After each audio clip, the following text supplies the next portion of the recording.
रुपाली चाकणकर यांनी राष्ट्रवादीच्या महिला प्रदेशाध्यक्षपदाचा राजीनामा दिला असून या राजीनाम्याची इनसाइड स्टोरी झी24 तासच्या हाती लागलेली आहे। यानुसार राष्ट्रवादीमध्ये सुनेत्रा पवार याच बॉस असल्याचं स्पष्ट झालंय। कारण चाकणकरांचा राजीनामा होऊ नये यासाठी राष्ट्रवादीतील इतर नेत्यांनी प्रयत्न केले, मात्र सुनेत्रा पवारांनी ठाम राहत चाकणकरांना राजीनामा द्यायला सांगितल्याची माहिती झी24 तासला मिळालेली आहे। पाहुयात चाकणकरांच्या राजीनाम्याची इनसाइड स्टोरी काय।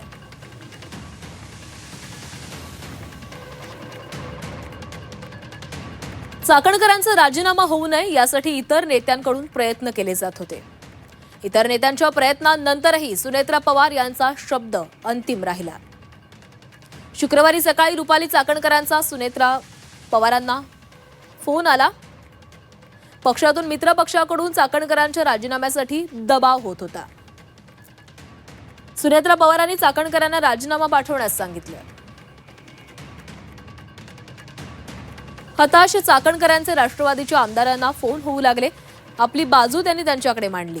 आम्ही राजीनामा मागितलाच नाही, आमदारांचा चाकणकरांकडे हा खुलासा पाहायला मिळाला। पवार घराण्यातील नेत्याशीही चाकणकरांनी चर्चा केली, मध्यस्थी करण्याची विनंतीही केली।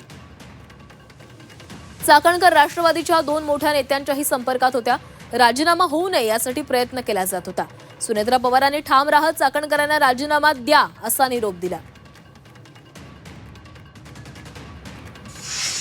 हा राजीनामा राज्याच्या पहिल्या उपमुख्यमंत्री सुनेत्रा वहिनी राष्ट्रवादी काँग्रेस पक्षाच्या राष्ट्रीय अध्यक्ष यांनी घेतलेला आहे। राजीनामा देत नव्हत्या, त्यांनी देऊ नये म्हणून त्या ज्यांना ब्लॅकमेल करत होत्या ती सगळी मंडळी प्रयत्न करत होती। पक्षाच्या सुप्रीमो या सुनेत्रा पवारच आहेत, याच्यावर शिक्कामोर्तब झालं। 100% अडचणीत आणलेले, त्यांचं चालून देत नाही, अशा अनेक गोष्टी होत्या। पण माननीय सुनेत्रा वहिनींनी दाखवून दिलं की त्याही स्वर्गीय अजितदादांच्या पत्नी आहेत आणि अजितदादांच्या विचाराचा वसा काम ते त्यांनी सिद्ध केलं। काही दिवस जरा समजून घ्यायला वेळ लागतो। नवीन किचन असेल तर पिठामिठाचे डबे, जिऱ्या मोहरीचे डबे समजून घ्यायला वेळ लागतो। सुनेत्रा वहिनी एक एक डबे आता समजून घेत आहेत आणि हळूहळू त्यांची पकड बसायला लागली। कारण कालच्या राजीनाम्यात पण तो उल्लेख आहे। खरं तर प्रदेशाध्यक्ष सुनील तटकरे आहेत, त्यामुळे प्रदेशाध्यक्ष सुनील तटकरेंच्या सांगण्यावरून मी राजीनामा देते असं त्यांनी म्हणायला पाहिजे होतं। राजीनाम्यात जिथं त्या म्हणतात की सुनेत्रा पवार यांच्या सांगण्यावरून मी राजीनामा देते किंवा त्यांच्याशी चर्चा केल्यावरून, याचा अर्थ असा आहे की तटकरेंची इच्छा राजीनामा घ्यायची नव्हतीच।